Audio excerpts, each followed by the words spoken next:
Hi friends, welcome to our channel. Sitaramam 16వ భాగం. కొంచెం సేపు ఆలోచించి ఓకే సార్ అని చెప్పింది డయానా. మంచిది. ఏం చేయాలి, ఎలా చేయాలి అనేదంతా సీత ఎక్స్ప్లెయిన్ చేస్తుంది. నువ్వు ఇక వెళ్ళి ఈ కంపెనీ పని చూసుకో అని చెప్పాడు రామ్. డయానా వెళ్ళిపోయింది. సూపర్ సీత, నువ్వు వేసిన ప్లాన్లో ఒక స్టెప్ సక్సెస్ అయింది అని సంతోషంగా అన్నాడు సుధీర్. కానీ నాకు ఒక అనుమానం సీత. ఆ డయానా వల్లే నిజం తెలిసిపోయింది. మనం ఇలా ప్లాన్ చేసింది అనేది తను చెప్పేస్తే ఎలా? అన్నాడు మహేష్. ఎంతైనా వాళ్ళ మనిషి కదా! ఇంత సడన్‌గా మన కోసం తను పని చేస్తుందా? మీకు ఆ అనుమానం అవసరం లేదు సార్. వాటి కోసం కూడా ముందు జాగ్రత్తలు తీసుకుంటాను. ఏం జాగ్రత్తలు? మాకు కూడా చెప్పు అన్నాడు రామ్ కొంచెం గట్టిగా. అది డయానాకి ఒక సీక్రెట్ వాయిస్ కెమెరా పెట్టాలని అనుకుంటున్నాను. అంతేకాకుండా డయానాతో పాటు మనకి నమ్మకం కలిగిన ఒక అమ్మాయిని పెట్టి తనతో పాటు ఉండేలా చేస్తాను. Secret camera okay. తన వెనకాలే ఒక అమ్మాయిని పెడితే వాళ్ళు ఖచ్చితంగా డయానాని అనుమానిస్తారు. అది చాలా ప్రమాదం అన్నాడు మహేష్. అయితే అమ్మాయి లేకుండా సీక్రెట్ కెమెరా ఒకటే అరేంజ్ చేస్తాను సార్. ఓకే సీత. బట్ చాలా డేంజరస్ మనుషులు వాళ్ళు. జాగ్రత్తగా చేయాలి ఏం చేసినా. ఓకే సార్, నేను వెళ్ళి పని చూసుకుంటాను అని రామ్‌ని చూసి వెళ్ళిపోతుంది. సీత వెళ్ళేంత వరకు సీతనే చూస్తూ బయటకు తను వెళ్ళిపోయాక ఏవో ఆటలాడుతుంది. తనకంటే వాళ్ళ గురించి తెలీదు. మీకన్నీ తెలుసు కూడా తనకి సపోర్ట్ చేస్తున్నారు అన్నాడు నిస్సహాయంగా రామ్. ఏం కాదు. వాళ్ళ ఆటలు ఇలా ఎన్ని రోజులు ఆడనిద్దాం చెప్పు? ఇప్పటికే అమ్మా నాన్నల జీవితంతోనే కాకుండా నీ జీవితంతో కూడా ఆడుకున్నారు. ఇంకా మనం ఇలాగే సైలెంట్‌గా ఉంటే ఎన్ని చేస్తారో. మనకు తెలియకుండానే మన ఆఫీస్‌లోనే మనిషిని పెట్టారు. హ్మ్. ఇదేమైనా కొత్తా వాళ్ళకి? అన్నాడు రామ్. సరే, సీత ఆలోచన మనం ఆలోచించింది కాదు కదా! వాళ్ళ దెబ్బ వాళ్ళకే తిరిగి కొట్టబోతున్నాము. ఓకే. ఇంకా దీని గురించి ఎక్కువ డిస్కషన్ వద్దు. అండ్ మామ్ డాడ్‌లకి ఇవేవీ తెలియకూడదు. వాళ్ళు ఇప్పుడిప్పుడే కొంచెం సంతోషంగా కనిపిస్తున్నారు. నువ్వు కూడా అన్నాడు సుధీర్ ఆ మాటకు. రామ్ ఒక లుక్ ఇచ్చాడు. నాకు పని ఉంది. నేను వెళ్తున్నా. చెప్పింది గుర్తుపెట్టుకో. మామ్ డాడ్‌లకు తెలియకూడదు. ఓకే. ఓకే. అంటూ వెళ్ళిపోయాడు సుధీర్. సుధీర్ చెప్పింది నిజమే రామ్. నీలో కూడా కొంచెం ప్రశాంతత, కొంచెం సంతోషం కనిపిస్తున్నాయి. నువ్వు ఎప్పుడూ ఇలాగే సంతోషంగా ఉండాలి రామ్. ప్లీజ్. రామ్ చిన్న స్మైల్ ఇస్తూ అంటాడు. ఓకే, నేను వెళ్ళి వర్క్ చూసుకుంటాను. మనకి రేపు మన బిజినెస్ పార్ట్నర్స్తో మీటింగ్ ఉంది. దానికి కొంచెం ప్రిపేర్ అవ్వు. ఓకే అంటాడు రామ్. మహేష్ వెళ్ళిపోయాక సీసీ ఫుటేజ్ ఆన్ చేసి సీత వైపు ఉండే కెమెరాని జూమ్ చేసి తన వల్లే మళ్ళీ సంతోషం తిరిగి రాబోతుందనుకుంటూ తనివి తీరా చూస్తూ ఉన్నాడు. సీతకు పని చేయడంలో ఏదో డిస్కంఫర్ట్గా ఫీల్ అవుతుంది అని అర్థం చేసుకున్నాడు రామ్. అలా అనిపించగానే తన హెల్త్ గురించి ఆలోచించి తనకు కాల్ చేసి రూమ్కి రమ్మని చెప్పాడు. మే కమిన్ సార్ అంటూ డోర్ ఓపెన్ చేసి అడిగింది సీత. కమిన్. చెప్పండి సార్. నీ హెల్త్ ఓకేనా? ఓకే సార్, బెటర్ అని కొంచెం తడపడుతూ చెప్పింది. రెస్ట్ కావాలంటే తీసుకో. ఇంటికి వెళ్తావా? డ్రైవర్ని పిలిపిస్తాను. వద్దు sir, I'm okay, no problem అని చెప్పింది సీత. ఓకే, ఏమైనా ఇబ్బందిగా ఉంటే చెప్పు. ఓకే సార్, సరే వెళ్ళు. సీత వెళ్ళిపోయింది నవ్వుకుంటూ. అలా ఆ రోజు సాయంత్రం అవ్వగానే సీత ప్లాన్ చేసిన విధంగా వాయిస్ కెమెరా అరేంజ్ చేసి డయానాకి ఇలా చెప్పి పెట్టింది. చూడు డయానా, వాళ్ళకు అనుమానం కలిగేలా ఏమీ చెయ్యొద్దు. ఇప్పుడు నీ ఫ్యూచర్ వాళ్ళ చేతుల్లో లేదు, మా చేతుల్లో ఉంది. నువ్వు చేసిన తప్పుకి పనిష్మెంట్ నాకు నువ్వు చేయగలిగిన సహాయం చేయి అంతే. లేదా పనిష్మెంట్ వేరేలా ఉంటుంది. రామ్ సార్ ఖచ్చితంగా జైల్లో ఊచలు లెక్క పెట్టిస్తారు. నేను నిన్ను ఒక అమ్మాయిగా జాలితో ఆలోచించి అప్పటికప్పుడు ఇలా ప్లాన్ చేసి నిన్ను కాపాడాను. లేదా ఈ టైంకి నువ్వు ఎక్కడ ఉండేదానివో ఆలోచించుకో. కాబట్టి నేను చెప్పినట్లుగా విను. నీకు ఎలాంటి సమస్యలు రానివ్వను. నీకు మంచి జీవితం కలిగించే బాధ్యత నాది. సీత అలా చెప్తూ ఉంటే డయానా గట్టిగా హత్తుకొని, thank you so much Sita madam. మీ మేలు ఈ జన్మలో మర్చిపోను. మీకు ఎలాంటి సహాయం కావాలని అడిగినా చేస్తాను అని చిన్నపిల్లలా ఏడ్చేసింది. ఇదంతా కెమెరాలో చూస్తూ వీళ్ళ మాటలు వింటూ ఉన్నారు మిగిలిన ముగ్గురు. రామ్, మహేష్, సుధీర్లు. సూపర్ సీత కదా అన్నాడు మహేష్. డయానాలో ఎంత మార్పు తీసుకొచ్చింది. డయానాలో మాత్రమేనా, ఇంకా చాలామందిలో తీసుకొని వచ్చింది. నిజంగానే సూపర్ సీత. సుధీర్ ఎవరిని ఉద్దేశించి చెప్పాడో మహేష్కి కూడా అర్థమయ్యి ముసిముసి నవ్వులు నవ్వుకున్నారు ఇద్దరు. చాలు చాలు, నెత్తిన పెట్టుకోకండి అన్నాడు రామ్. అలా డయానాకి చెప్పి పంపించింది సీత. రామ్తో కలిసి ఇంటికి బయలుదేరుతుంది. మహేష్, సుధీర్ వాళ్ళు కూడా వెళ్ళిపోతారు. ఇంటికి వెళ్ళిన రామ్ని టెండర్ గురించి అడుగుతాడు బాలరాజు. టెండర్ రాలేదని మాత్రమే చెప్పి ఇంకే వివరాలు చెప్పకుండా వెళ్ళిపోయాడు రామ్. సీత ఫ్రెష్ అయి వచ్చి డిన్నర్ ప్రిపేర్ చేస్తూ సుక్కుతో మాటలు కలిపింది. సీత, ఆఫీస్ నుండి వచ్చావు, మళ్ళీ వంట నువ్వు చేయకపోతే ఏం? రెస్ట్ తీసుకో. చూడు ఎలా వీక్గా ఉన్నావో, ఎలా డీలా అయిపోయావో చూడు. వెళ్ళి రెస్ట్ తీసుకో అంటూ జాగ్రత్తలు చెప్పింది కమల. పర్వాలేదు అత్తయ్య, అయినా నాకు ఇలాంటివన్నీ అలవాటే. అమ్మకి కూడా సహాయం చేస్తూ ఉంటాను. ఆఫీస్ నుండి వెళ్ళాక కూడా అమ్మ కూడా మీలాగే చెప్తుంది. కానీ ఏం చేసేది, అలా ఊరికే కూర్చోవడం చిన్నప్పటి నుంచి అలవాట్లేదు. అమ్మ నేనే అవ్వడం వలన అమ్మ కూలి పనికి వెళ్ళి వచ్చి చాలా అలసిపోతుంది. అలా అమ్మని చూడలేక చిన్నప్పటి నుంచే వంటలు చేయడం నేర్చుకున్నాను. అమ్మ వచ్చేలోపు నీ స్కూల్ నుండి వచ్చేస్తాను. వచ్చి ఇంట్లో అన్ని పనులు చేసేసి వంట కూడా చేసి పెట్టేస్తాను. అమ్మ 7 గంటలకు వస్తుంది. వచ్చి నా బంగారు తల్లి, నిన్ను ఇప్పటి నుంచే చాలా కష్టపెడుతున్నాను కదా అని ఏడ్చేది. అమ్మా, నాకేం కష్టం లేదు, నువ్వే నా కోసం ఇంతలా కష్టపడుతున్నావని అమ్మకు నచ్చ చెప్పేదాన్ని.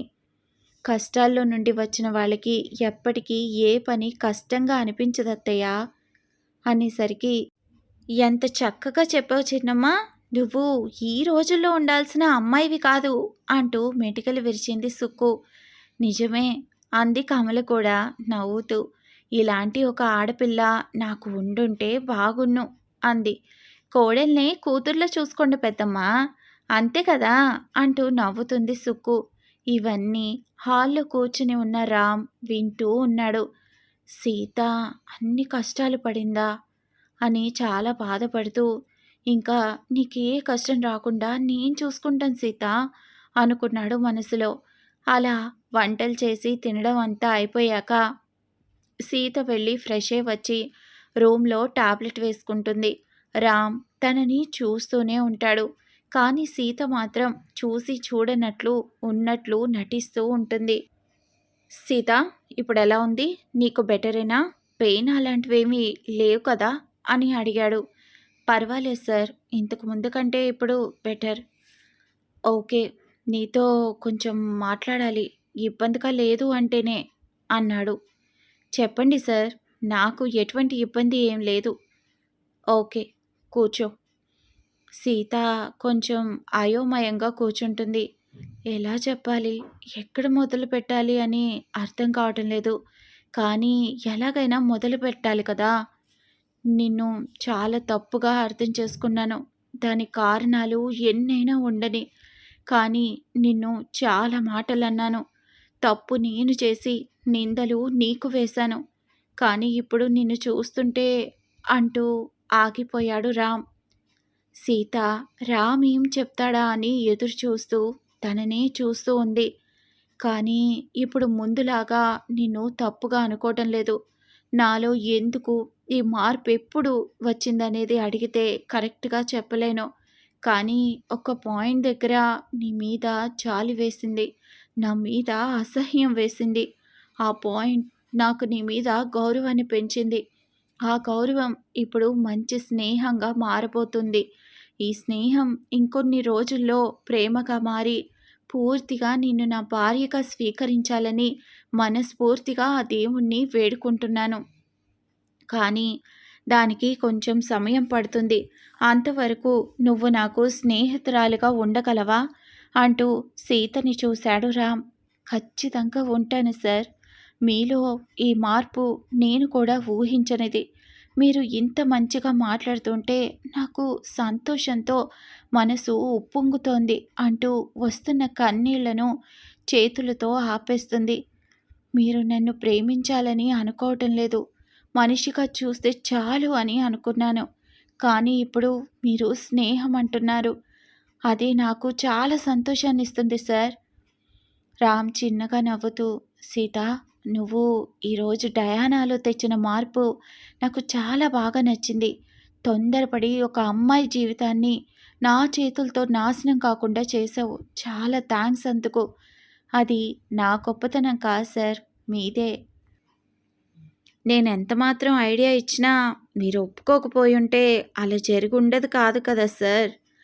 నేను వాళ్ళకు దూరంగా ఉండాలని ఎంత ప్రయత్నం చేసినా వాళ్ళు నన్ను వెతుక్కుంటూ నా నాశనం చూడాలని నీడలా నన్ను వెంటాడుతున్నారు. సార్, మీరు తప్పుగా అనుకోను అంటే మిమ్మల్ని ఒక విషయం అడగనా? నువ్వేం అడుగుతావో నాకు తెలుసు సీత. ఎవరు వాళ్ళు? వాళ్ళకి మీకు ఏంటి సంబంధం? ఎందుకు మీ మీద వాళ్లకు పగ? ఇదే కదా నువ్వు అడగాలనుకుంటున్నది? అవును సార్, నా మనసులో ప్రశ్నలు ఇవే. ఇది చాలా పెద్ద కథ లాంటి సీత. పర్వాలేదు సార్, నేను వింటాను. ప్లీజ్ చెప్పండి. చెప్తాను. ఎంతైనా ఇప్పుడు నువ్వు నాకు ఫ్రెండ్వి. మరి ఫ్రెండ్ అడిగితే ఎలా చెప్పకుండా ఉంటాను? Thank you sir. ఇది ఇప్పటి పగ కాదు సీత. నాన్న వాళ్ళ దగ్గర నుండి నా వరకు వచ్చిన పగలివి. సీత చాలా ఇంట్రెస్టెడ్గా ఉంది వినడానికి.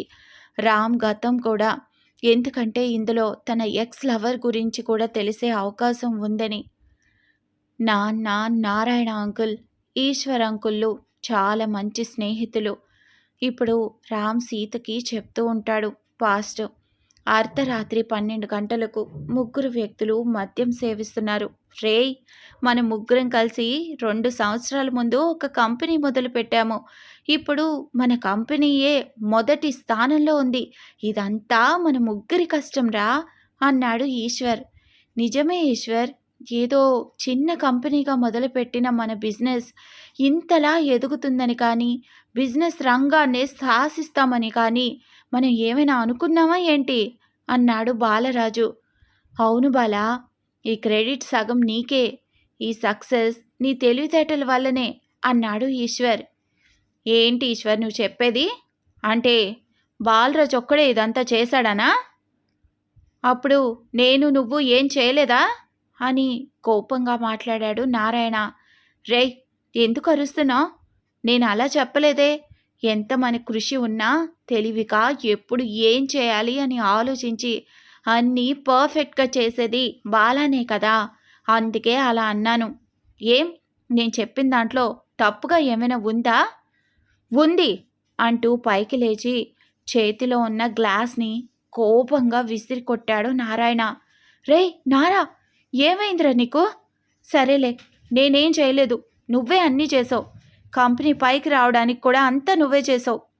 దయచేసి ఇంకేం మాట్లాడకుండా వెళ్ళి పడుకుందాం పదండి అన్నాడు బాలరాజు. హే, ఏంట్రా నువ్వు భిక్ష వేసినట్లు చెప్తే అది నేను ఒప్పుకోవాలా? రే నారాయణ, తప్పుగా నేనేం మాట్లాడలేదు. ఎందుకు గొడవ చేస్తున్నావు అన్నాడు ఈశ్వర్. ఎవర్రా గొడవ చేస్తుంది? నువ్వే. ఎప్పుడు చూడు బాలా బాలా అంటూ వాడి వెనకాలే తిరుగుతావేంటి? వాడేమైనా కొంప తీసి అటు ఇటు కానివాడా ఏంటి అంటూ వెక్కిలిగా నవ్వాడు నారాయణ.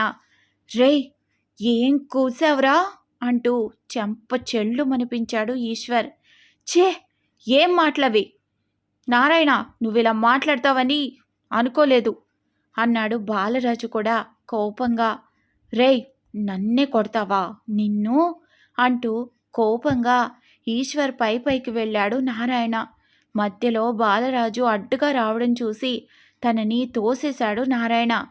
నన్నే కొడతావురా అంటూ గుండెల మీద గట్టిగా తన్నాడు నారాయణ ఈశ్వర్ని. అమ్మా అంటూ కింద పడిపోయిన ఈశ్వర్ గుండెల మీద చేయి వేసుకొని అమ్మా నొప్పి అంటూ బాధతో విలవిల్లాడటం మొదలుపెట్టాడు. పరుగున ఈశ్వర్ని చేరుకున్న బాలరాజుకి ఈశ్వర్ పరిస్థితి అయోమయంగా అనిపించడంతో వెంటనే అంబులెన్స్కి కాల్ చేశాడు. ఛీ, నువ్వసలు మనిషివేనా నారాయణ? ఎన్ని రోజులు ఇంత కొళ్ళు పెట్టుకొని ఎలా మాతో ఉండగలిగావు? నీ ఊసర వెళ్ళే రంగు ఎప్పుడు బయట పెడతావా? ఛీ అంటూ తిడుతూ బాలరాజు, నీకేం కాదు ఈశ్వర్, నిన్ను నేను కాపాడుకుంటాను, కొంచెం సేపు ఓపిక పట్టు, అంబులెన్స్ వచ్చేస్తుంది అంటూ ఈశ్వర్ని స్పృహలో ఉంచడానికి ఏదేదో మాట్లాడుతూ ఉన్నాడు బాలరాజు. నారాయణ ఇంకా కోపంగా చూస్తున్నాడే కానీ కనీసం ఈశ్వర్ దగ్గరికైనా రాలేదు. చస్తే పీడ పోతుందని అనుకుంటున్నాడు నారాయణ. ఒక 20 నిమిషాల్లో ఒక ప్రైవేట్ అంబులెన్స్ వచ్చి హుటాహుటిన ఈశ్వర్ని హాస్పిటల్కి వెళ్ళి అడ్మిట్ చేసి ఐసీయూలో పెట్టారు. అప్పటికే ఈశ్వర్ స్పృహ కోల్పోయాడు. బయట బాలరాజు టెన్షన్గా అటూ ఇటూ తిరుగుతున్నాడు. ఇక రానున్న ఎపిసోడ్స్లో అసలు ఈశ్వర్ బ్రతుకుతాడా లేదా అనేది తెలుసుకుందాం. అసలు బాలరాజ్ అంటే నారాయణకి ఎందుకు ఇప్పటికీ పగ ఉందనేది కూడా తెలుసుకుందాం. ఇక ఈ కథని కనుక ఫాలో అవ్వాలి అంటే మన ఛానల్ని సబ్స్క్రైబ్ చేసుకోవడం మర్చిపోకండి. ఈ ఎపిసోడ్ నచ్చితే కనుక తప్పకుండా లైక్ చేయండి. Thanks for listening.